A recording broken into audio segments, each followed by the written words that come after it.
Hey everybody, it's Jared here with HeatPressNation, and I'm joined by Mae from Graphic Tee Academy. Mae, thank you so much for being here. Thanks for having me. Of course. Now, Mae is awesome. She runs a professional shop, also at Merch by Mae. Yes. And you run a lot of different printing equipment there. We do. What kind of different stuff do you got going on? So we use traditional screen printing. Okay.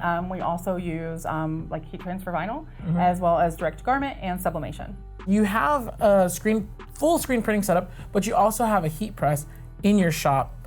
Can you tell me why? I'm really curious because sometimes I see a heat press as a starting point, and that screen print is the next step. And once you go screen, you kind of just push your heat press to the side. That's not really the case, right? That's absolutely not the case.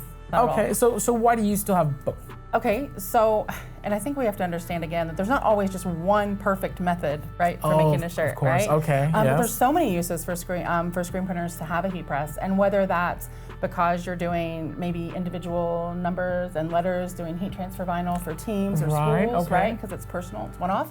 Yeah. Also, we have some complicated designs that take a long time to set up, and if we just run out of one or two, we might use transfers for those. So in that case, so screen to like the sheet of paper, the special paper? Yes, yeah, the Okay, special got paper it. that we have it. And then also you could go to events. You can go to events, right? And you can go to Right, festivals, and yes. then we can press as people want. So again, we could take transfers as opposed to having to pre-print a lot of inventory. So it's not so much that you're growing out of your heat press, you're just going into something different. Yeah, just different ways to use it. A great heat press is just another tool that you use, right? All right, now I'm so glad you're able to talk to us about this because I have a question. I know a lot of our viewers and customers have this question, is what do you consider when you're choosing the right print method for a certain job? I am so glad that you asked me that.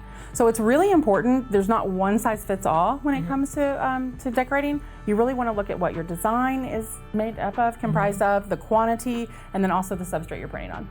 Can you talk to us a little bit about how the design influences what print method you choose for any specific job? Yeah, absolutely. I'm so glad you asked. It makes such a big part.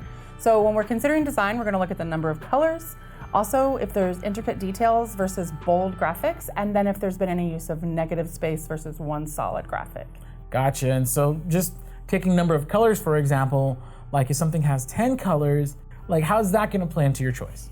So my standard answer is always, well, it depends, right? It always depends. Okay. Because with 10 colors, my first reaction may be sublimation. Sublimation is great when you have tons of colors, but what if it has to go on a black t-shirt or a black nylon or cotton bag? It changes everything, it won't work. So again, then we're gonna go to the substrate and see what's gonna make the most sense. Okay, and how about the substrate now? So now we're talking about black versus white, cotton, polyester.